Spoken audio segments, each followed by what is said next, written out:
불일 듯 일어나고 그 힘으로 하루하루를 살아가는 우리 모두가 되기를 소망합니다.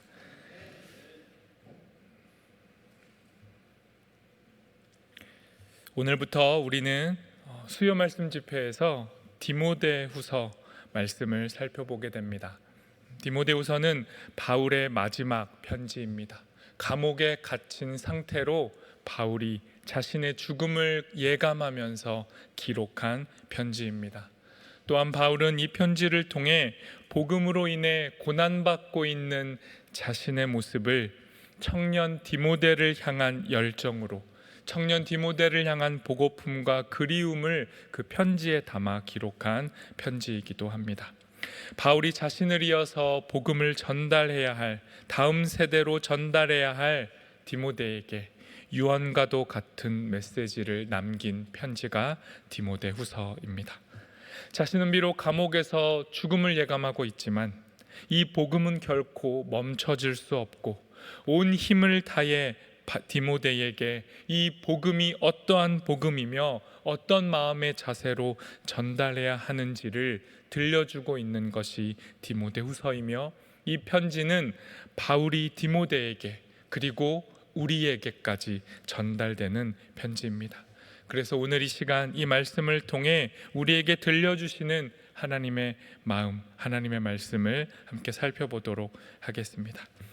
오늘의 본문 1절과 2절 말씀 제가 다시 한번 읽도록 하겠습니다. 하나님의 뜻으로 말미암아 그리스도 예수 안에 있는 생명의 약속대로 그리스도 예수의 사도된 바울은 사랑하는 아들 디모데에게 편지하노니, 하나님 아버지와 그리스도 예수 우리 주께로부터 은혜와 긍휼과 평강이 내게 있을지어다. 아멘. 오늘의 본문 이 시작되는 1, 2절에 오늘 말씀에서 하고 싶은 핵심이 다 압축되어 담겨져 있습니다. 복음의 시작, 복음을 전하게 하는 능력, 복음 전파에 꼭 필요한 요소가 무엇인지를 1, 2절 말씀에서 밝힙니다. 그것은 하나님의 뜻, 하나님의 약속, 하나님의 선물입니다. 바울이 지금 말하고 싶은 것은 이 복음의 모든 뿌리가 다 하나님이심을 고백하고 있는 겁니다. 자신의 온 생명과 시간과 삶을 바쳐서 생명의 복음을 전달했던 바울이 이 사명의 시작이 하나님이었음을, 하나님의 뜻이었고 하나님의 약속이었고 하나님의 은혜였다고 이 편지에서 강조하는 겁니다. 내가 애썼고 수고했고 고난받았고 내 노력으로 인해 복음이 전파되었다라고 말하고 있는 게 아니라, 모든 걸 다 쏟아낸 바울이 이제 죽을 수도 있는 그 죽음에 임박한 상황 속에서 이 모든 것은 하나님이 시작하셨고 하나님의 뜻이었고 하나님의 선물이었다라고 말씀하고 있는 겁니다. 무엇보다 이 편지 안에는 디모데를 향한 바울의 사랑과 애정이 듬뿍 담겨져 있습니다. 바울은 복음에 대한 애정도 넘쳤지만 복음을 함께 전했던 사람들, 자신의 동역자에 대한 뜨거운 마음이 있었습니다. 특별히 디모데를 향한 바울의 마음, 이어지는 3절과 4절을 통해 살펴보겠습니다. 3절과 4절 제가 다시 읽습니다. 내가 밤낮 간구하는 가운데 쉬지 않고 너를 생각하여 청결한 양심으로 조상적부터 섬겨오는 하나님께 감사하고 내 눈물을 생각하여 너 보기를 원함은 내 기쁨이 가득하게 하려 함이니.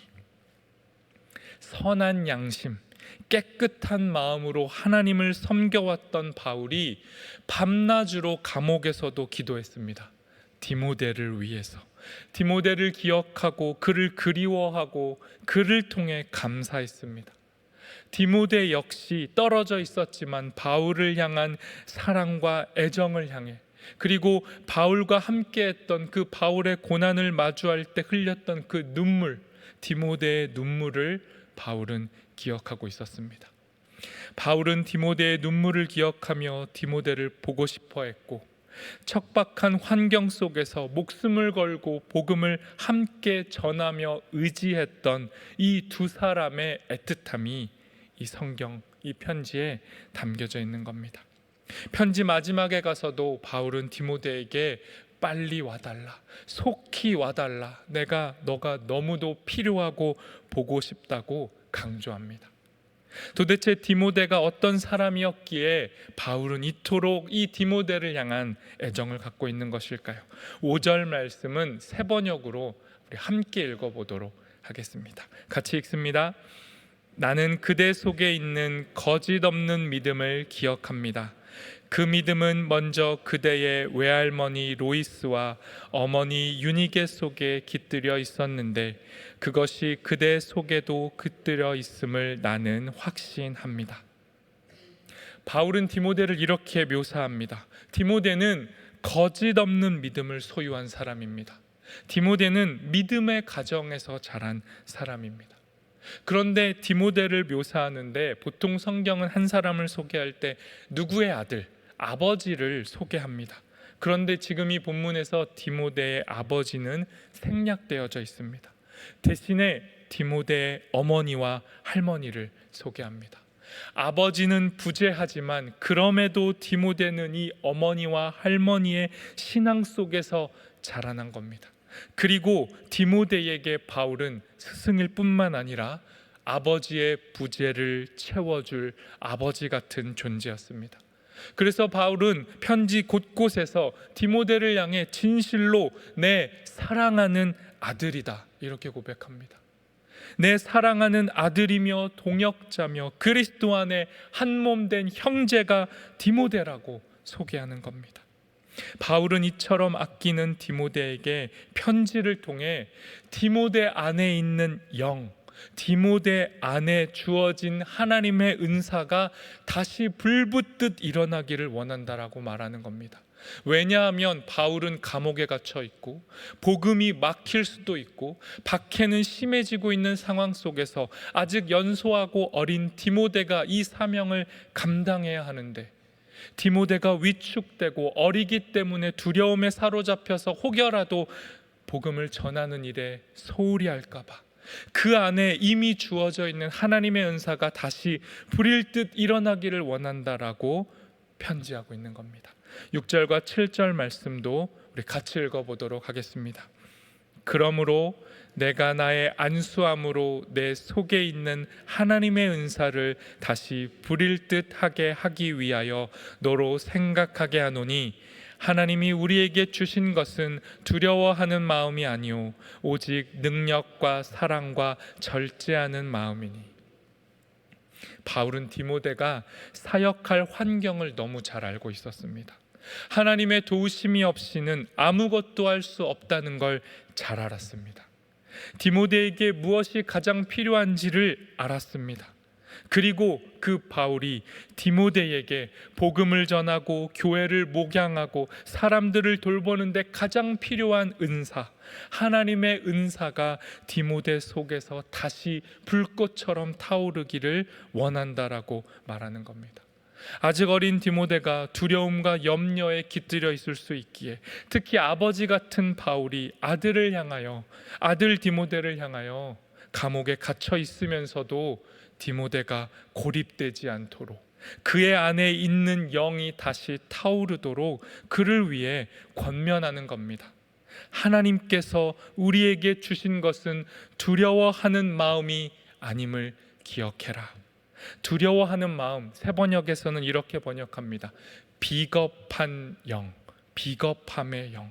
하나님이 우리에게 주신 건 비겁한 영이 아니라 능력과 사랑과 절제를 가지고 담대히 복음을 외치는 것이라고 바울이 말해주는 겁니다. 그러니 복음 앞에서 두려워하고 피하고 도망치지 말라는 겁니다. 디모데를 향한 바울의 이 말씀은 오늘 우리에게도 너무나 적중합니다. 우리가 살아가는 이 시대에 우리는 복음 앞에서 얼마든지 도망치고 피하고 외면합니다. 하지만 우리가 복음 안에 있는 자들임을 고백한다면 하나님께서 우리에게 주신 마음이 도망치는 비겁한 마음이 아니라 세상 앞에 담대히 나아가 하나님의 능력과 하나님의 사랑을 신뢰하고 절제함을 가지고 우리 안에 주어진 두려움, 연약함, 흔들림, 자기 주장, 자기 교만을 절제함으로 다시 일어나서 복음 앞에 서야 한다는 것이 우리의 사명임을 고백한다면, 우리 역시 디모데처럼 동일하게 우리 안에 주신 하나님의 은사가 불일 듯 일어나서 복음 앞에 다시 서야 하는 것입니다. 이어지는 8절 말씀이 오늘 말씀의 핵심입니다. 그렇다면 바울은 디모데를 향해 일어나라 외치면서 복음이 어떠한 것인지 다시 힘주어 설명합니다. 8절 말씀 우리 함께 읽어보도록 하겠습니다. 그러므로 너는 내가 우리 주를 증언함과 또는 주를 위하여 갇힌 자 된 나를 부끄러워하지 말고 오직 하나님의 능력을 따라 복음과 함께 고난을 받으라. 바울은 지금 감옥에 갇혀 있습니다. 그런데 여러분, 바울이 왜 감옥에 갇혔습니까? 바울은 복음을 부끄러워하지 않았기 때문입니다. 바울은 비겁하지 않았고 복음 앞에서 도망치지 않았기 때문에 감옥에 갇혔습니다. 로마의 황제가 그리스도다, 로마의 황제가 주님이시다, 이게 당시의 상식이고 교양이고 법 위의 법이었습니다. 이 같은 원칙을 바울은 거절했습니다. 상식도 교양도 없을 뿐만 아니라 당시의 권력자와 지배 체계를 거절하고 대항하는 것처럼 보였기 때문에 바울의 행적을 로마 사회는 용인할 수가 없었던 겁니다. 그래서 그는 자유를 빼앗기고 감옥에 갇힌 겁니다. 그리고 바울은 이렇게 말합니다. 이런 갇힌 나를 사람들은 부끄러워했다. 나는 복음을 부끄러워하지 않았는데 사람들은 나를 부끄러워했다. 심지어 바울의 동료들조차 바울을 부끄러워했고 이것은 곧 복음을 부끄러워한 겁니다. 이런 위험과 유혹 앞에 놓여져 있는 디모데 역시 바울을, 복음을 부끄러워할 수도 있었습니다. 그래서 바울이 디모데에게 권면한 겁니다. 복음을 전하다가 갇힌 나를 부끄러워하지 말라. 또한 복음을 부끄러워하지 말라. 도리어 복음을 위해 기꺼이 나처럼 고난도 함께 받자. 이렇게 바울이 디모데에게 권면하는 겁니다. 도대체 복음이 뭐라고? 도대체 복음이 무엇이길래 고난까지 받아야 하는 겁니까? 그냥 사는 것도 아니고 그냥 복음을 전하는 것도 아니고 고난까지 함께 받아야 하는 복음, 그 복음을 이어지는 9절과 10절이 이렇게 말씀합니다. 세 번역으로 우리 함께 읽어보도록 하겠습니다. 같이 읽습니다. 하나님께서 우리를 구원해 주시고 거룩한 부르심으로 불러주셨습니다. 그것은 우리의 행실을 따라 하신 것이 아니오 하나님의 계획과 은혜를 따라 하신 것입니다. 이 은혜는 영원 전에 그리스도 예수 안에서 우리에게 주신 것인데 이제는 우리 구주 그리스도 예수께서 나타나심으로 환히 드러났습니다. 그리스도께서는 죽음을 패하시고 복음으로 생명과 썩지 않음을 환히 보이셨습니다. 여러분, 너무도 잘 아시는 복음이 뭡니까? 디모데후서 지금 1장 9절 10절이 말씀하고 있는 복음이 뭡니까? 복음은 하나님이 우리를 구원하시는 이야기입니다. 하나님이 우리를 죄와 죽음에서 구원하실 뿐만 아니라 우리를 하나님 백성이라고 불러주시는 겁니다. 여기에 우리의 어떠한 공로도 끼어들 수 없습니다. 그저 하나님의 뜻, 하나님의 계획, 하나님의 의지, 하나님의 은혜가 우리를 구원하시겠다라고 작정하신 것이고 하나님이 하나님의 방법으로 우리를 건져내신 겁니다. 예수님은 이 땅의 사망과 죽음이라는 가장 강력한 권세를 이기셨습니다. 이 땅에 오셔서 이 땅의 마지막 가장 강력한 힘인 죽음까지도 부활의 능력으로 이기셨습니다.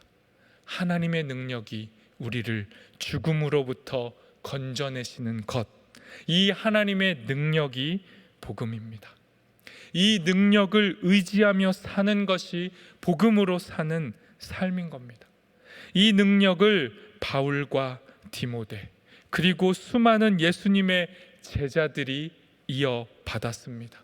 그리고 이 능력이 바울과 디모데와 예수님의 제자들의 삶을 변화시켰고 지금 오늘을 살아가는 우리도 변화시키시는 겁니다. 우리의 삶에 변화가 없다면 우리는 복음 앞에 서 있지 않아서일지도 모릅니다. 바울 당시에 거짓 복음이 아주 넘쳐났습니다. 그리고 지금도 복음 아닌 거짓 복음이 아주 널리 유통되고 있습니다. 바울 당시에는 내가 너희를 구원해 주겠다, 로마 제국이라는 강력한 칼과 힘이 너희를 해방시켜 줄 것이다 라는 복음이 퍼져 있었습니다. 로마가 평화의 힘이다, 로마를 의지하면 산다, 이게 그 당시 펼쳐졌던 거짓 복음이었고, 이 복음이 진짜 복음인 줄 알고 믿었던 사람들은 결국 이 복음은 폭군과 정복자들의 달콤한 속임수였다는 걸 깨닫게 되었습니다. 오늘날에도 로마 제국의 복음은 존재합니다. 더 많이 가지면, 더 많이 높아지면, 더 많은 소유와 힘을 갖게 되면 우리는 평화로워질 수 있습니다. 우리는 행복해질 수 있습니다. 이 복음은 막강한 힘으로 여전히 우리를 지배합니다. 그리고 실상 우리를 기다리는 것은 우리를 집어삼키고 마는 그 수많은 부와 그 수많은 소유와 그 수많은 행복감들도 결국은 죽음이 집어삼키고 마는 겁니다. 그러니 로마를 의지했고 오늘 우리가 의지하는 거짓 복음의 결론은 죽음입니다. 그런데 또 거짓 복음은 교묘하게도 이 당시 바울 당시에 그리스 철학자들이 외쳤던 것처럼 불멸, 죽지 않는다, 영원히 살 수 있다라는 거짓 복음을 또한 더해서 전달합니다. 예수 아니어도, 하나님 아니어도 우린 영원히 살 수 있다라는, 영원히 행복을 누릴 수 있다라는 거짓 복음과 철학이 전파되고 있었던 겁니다. 다시 정리해 보겠습니다. 여러분, 복음이 무엇입니까?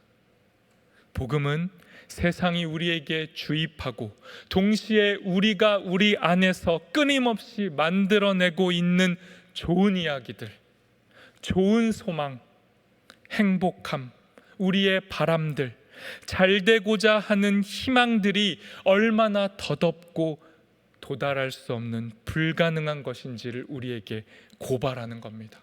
복음은 거짓을 고발합니다. 동시에 복음은 하나님의 약속이신 예수 그리스도 안에서 우리의 삶이 뒤집힌다라고 말합니다.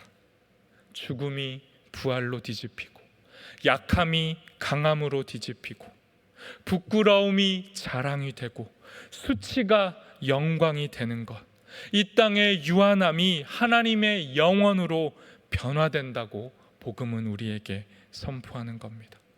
이 모든 일이 예수님 안에서 나타났다고 복음은 선포하는 겁니다. 이 모든 일이 바울 안에서 먼저 일어났고 바울은 이 일을 증언하지 않을 수가 없었습니다. 복음 안에서 바울은 새로운 존재가 됐습니다.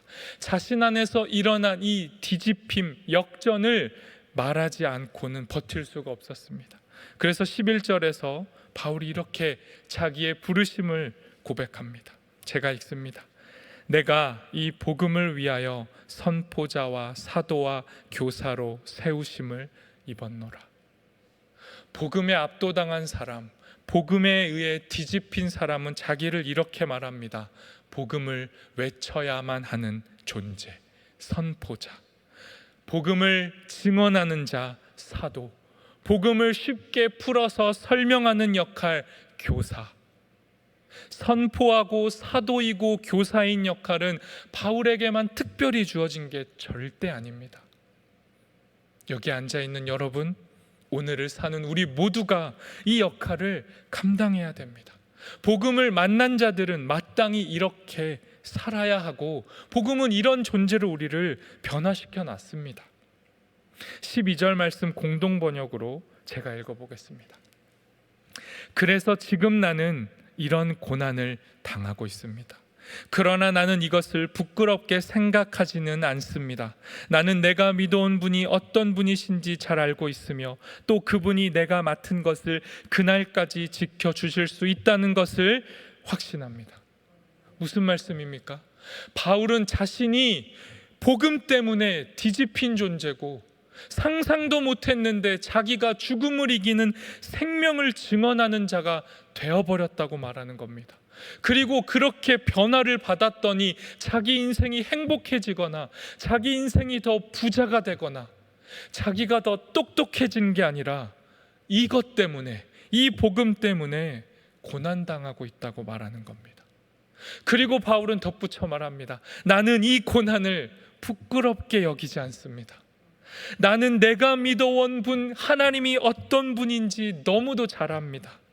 하나님은 나를 변화시키셨습니다. 하나님의 복음을 부끄러워하고 예수를 저주하기까지 했던 그런 세상의 막장에 있던 나를 건져 올리신 분이 하나님이시기에 하나님은 나를 세상 끝날까지 지키실 겁니다. 바울은 이걸 확신한 겁니다. 감옥에 갇혀서 곧 죽을 사람이 죽음을 두려워하지 않고 하나님이 나를 지키신다는 걸 확신하는 겁니다. 바울은 디모데에게 딱딱하고 높은 사람이 아랫사람에게 그저 아주 화석화된 말로 훈계하듯 편지하는 게 아닙니다. 바울은 자기 인생을 걸고 자기의 삶으로 본을 보이며 디모데에게 말합니다. 복음을 위해 고난받는 걸 부끄러워하지 말자. 너나 나나 복음 때문에 찢어지게 고난스러워도 끝까지 자랑스럽게 살자. 이게 바울의 외침입니다. 주님이 나를 처음부터 믿어주셨고 주님이 처음부터 당신의 뜻과 의지로 당신의 약속으로 내 삶을 이끌어왔듯이 디모데야 너의 삶도 하나님이 이렇게 이끌어 가실 거다. 모든 복음의 핵심은 주어가 하나님이라는 겁니다. 하나님이 하나님의 뜻을 이루는 겁니다. 끝날까지 우리와 복음을 지키실 분은 우리가 아니라 하나님입니다. 12절 잘 보십시오. 그분이 내가 맡은 것을 그날까지 지켜주실 것이다. 내가 끝까지 지킬 거다가 아니라 그분이 우리를 지킨다는 겁니다. 그러니 우리가 받을 고난도 우리의 고난이 아니라 그분이 허락하시고 그분이 함께 하시는 고난이라는 걸 우린 기억해야 됩니다. 이어지는 13절 말씀 공동 번역으로 제가 읽습니다. 그대는 그리스도 예수를 통해서 얻은 믿음과 사랑을 가지고 나에게서 들은 건전한 말씀을 생활 원칙으로 삼으십시오. 바울은 계속해서 디모데에게 권면합니다. 하나님의 말씀을 생활 원칙으로 삼으라는 겁니다. 예수 그리스도가 우리에게 믿음과 사랑을 허락하셨기에 우리 안에 주어진 그 믿음과 사랑을 가지고 우리의 생활의 원칙, 생활의 삶을 믿음이요 사랑으로 살아내라는 겁니다. 우리 안에는 어떠한 가능성도 없습니다. 우리 안에 있는 가능성에서 이 생활이 시작되는 게 아닙니다. 하나님이 시작하셨고 하나님이 우리의 가능성이 되시기에 우리의 구원, 우리의 실천 모두가 다 하나님께로부터 왔기에 우리는 우리 안에 주어진 믿음과 사랑을 통해 예수 그리스도의 삶을 살아가는 겁니다. 그리고 이 일을 성령께서 우리를 통해 하시겠다라고 말씀하십니다. 14절도 제가 읽어보겠습니다. 우리 안에 거하시는 성령으로 말미암아 내게 부탁한 아름다운 것을 지키라. 바울은 디모데에게 지킬 수 없는 부담스러운 걸 요구하지 않습니다.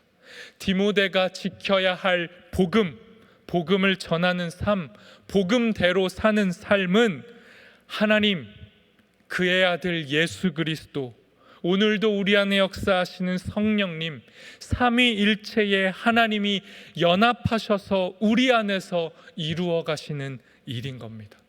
그러니 우리의 연약함에 부끄러워하는 것이 아니라 하나님이 이루시는 그 일에 우리는 함께하고 그 아름다운 것을 지켜나가라고 바울이 말하는 겁니다. 바울이 모든 지침과 권면을 이렇게 다 쏟아 부었지만 그럼에도 복음으로 산다는 건 쉬운 일이 아닙니다. 복음으로 사는 삶에서 가장 큰 위로와 힘이 되는 존재가 있습니다. 복음으로 사는 게 너무 어렵기 때문에 하나님이 우리에게 주신 위로와 힘이 있습니다. 그게 바로 복음 안에서 한 몸 된 형제와 자매, 복음 안에서 믿음 안에서 한 식구가 된 믿음의 동료들, 우리의 친구들, 바로 교회입니다. 위기가 오고 어려움이 오면 이 친구들이 순간적으로 적으로 바뀌기도 합니다. 그래서 복음 앞에서 가장 힘든 순간, 가장 어려운 고난은 사람입니다. 형제자매인 줄 알았고 믿을 만한 줄 알았고 함께 고난받는 사람인 줄 알았는데 어느 순간 내 등에 칼을 꼽는 적이 되어버릴 때 우리는 좌절하고 낭망합니다. 이 일을 바울이 당했습니다. 그래서 15절에서 바울이 이렇게 아픔을 얘기합니다. 15절 말씀 제가 읽습니다. 아시아에 있는 모든 사람이 나를 버린 이 일을 내가 아나니 그 중에는 부겔로와 허모게네도 있느니라. 바울은 디모데가 당할 수 있는 극심한 고난의 끝지점까지 다 설명해 줍니다. 내가 먼저 당해봤다. 가장 믿었던 사람들이 나를 버렸다. 아시아, 지금 여기서 말하는 아시아는 터키 서쪽 지역을 의미합니다. 그리고 그 도시 중에 가장 대표적인 도시가 에베소입니다. 바울은 지금 감옥에 갇혀서 자신의 지난날의 삶을 돌아보고 혹여나 자기의 삶에 다가왔던 엄청난 실패감에 대해서도 말하는 겁니다. 바울이 가장 많은 시간을 보냈고 힘을 썼던 아시아 지역, 특별히 에베소에서 많은 시간을 버렸는데 그 에베소 교회에서 함께했던 사람들이 바울을 버렸던 겁니다. 그 사람들이 예수님을 거부하고 예수님을 저주하고 진리를 버린 게 아닙니다. 바울을 버린 겁니다. 어떻게 바울을 버렸습니까? 자신들의 신앙을 타협한 겁니다. 차지도 않고 뜨겁지도 않고 두리뭉실하게 황제 숭배와 이교 철학이 제공하는 불멸이라는 그 헛된 것을 숭배하면서도 세상이 제공하는 즐길 건 다 즐기면서도 나는 그리스도인이다 라는 이 거짓된 안정감, 바울처럼 타협하지 않고 비겁하지 않아서 감옥에 갇히는 길을 선택하는 게 아니라 적당히 타협하고 적당히 비겁하기 때문에 감옥에 갇히지는 않으면서도 그리스도인이라고 외치면서 사는 삶, 그 삶이 바울을 버린 삶인 겁니다. 복음을 버린 삶인 겁니다. 그래서 바울이 말한 겁니다. 사람들은 나를 버리고 있고 복음을 버리고 있다. 바울이 본을 보였고 감옥에 갇혀서도 더 이상 갇힐 수 없는 복음, 타협할 수 없는 복음, 순응하고 순종할 수밖에 없는 이 복음을 바울은 다시 디모데에게 외친 겁니다. 그래서 감옥에 갇힌 바울은 자신을 버린 사람들, 실제적으로 버린 사람들, 이 당시에 감옥에 갇힌다라면 국가가 감옥에 갇힌 죄수를 책임져 주지 않습니다. 감옥에 갇힌 자는 철저히 버림받았고 그래서 감옥에 갇힌 자를 돌보는 건 가족이나 친구들이 감당해야 했던 일입니다.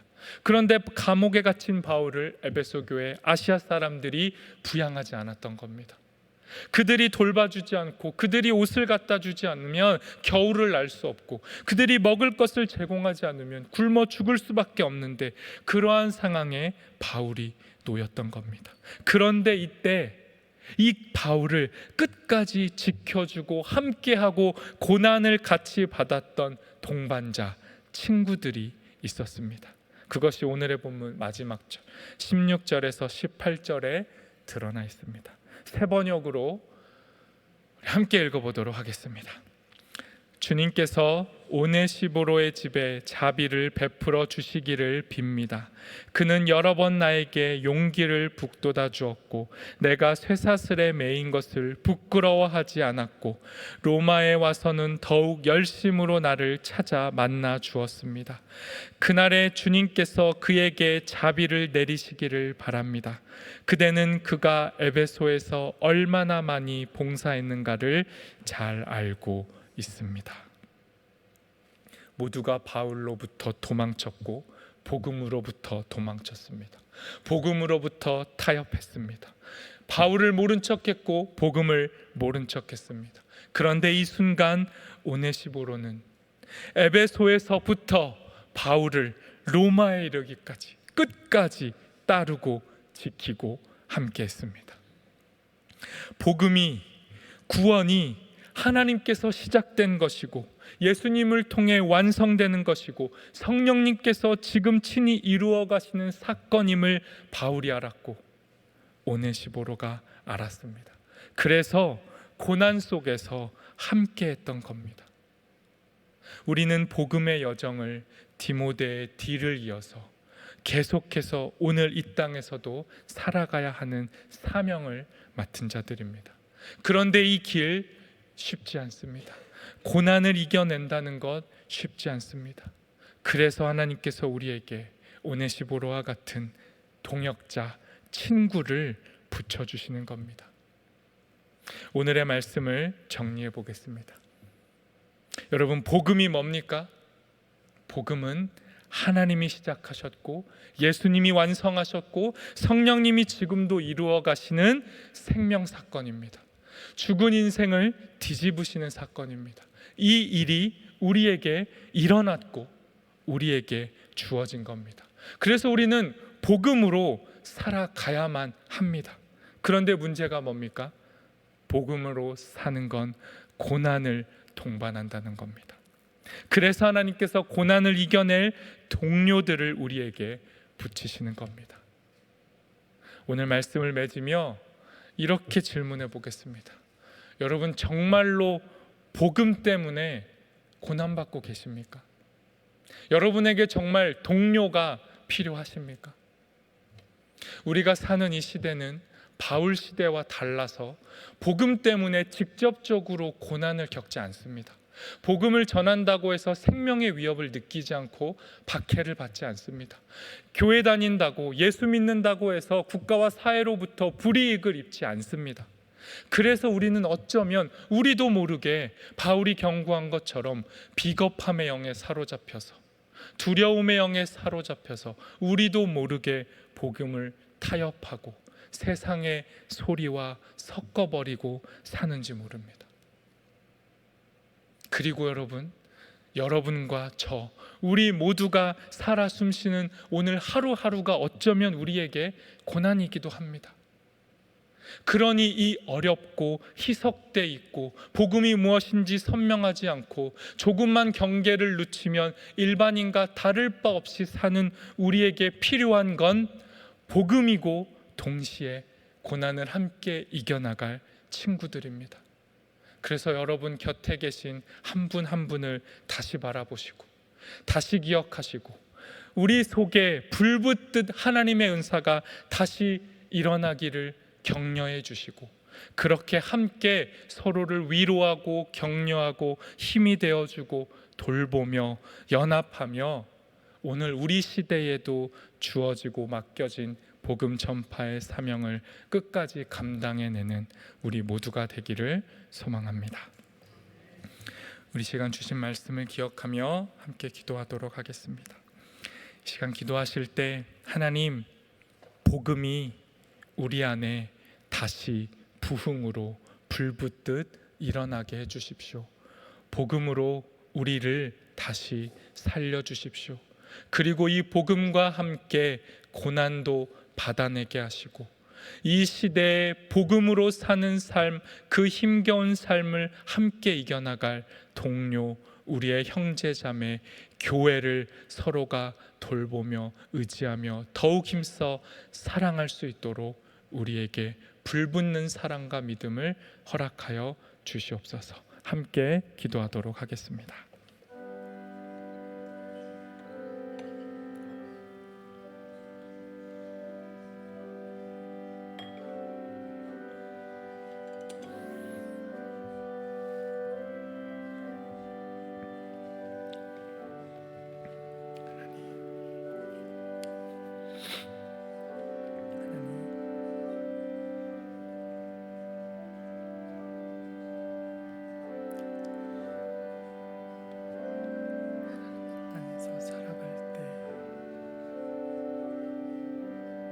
하나님의 사람이기에 예수 그리스도의 사랑을 받았기에 져야 하고 인내해야 하고 더 많은 일을 돌봐야 하는 수고로움과 번거로움과 힘겨움에 놓여져 있는 저와 우리를 긍휼히 여기셔서 하나님 이 복음의 사명 고난과 함께 받아내고 끝까지 견디며 통과하며 이겨낼 수 있는 힘을 허락해 주십시오.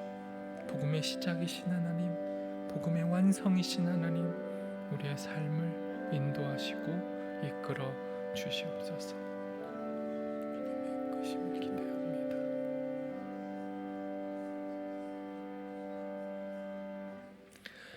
복음의 시작이 되시고 복음의 완성이 되시는 하나님, 고난이 있을지라도 이 복음의 여정을 끝까지 믿음으로 통과하는 우리 되게 해주십시오. 그 여정 가운데 함께 격려하고 힘이 되어줄 친구들, 동료들, 한몸된 교회로 살아가는 우리 모두가 되도록 인도하여 주옵소서. 예수님의 이름으로 기도합니다. 아멘.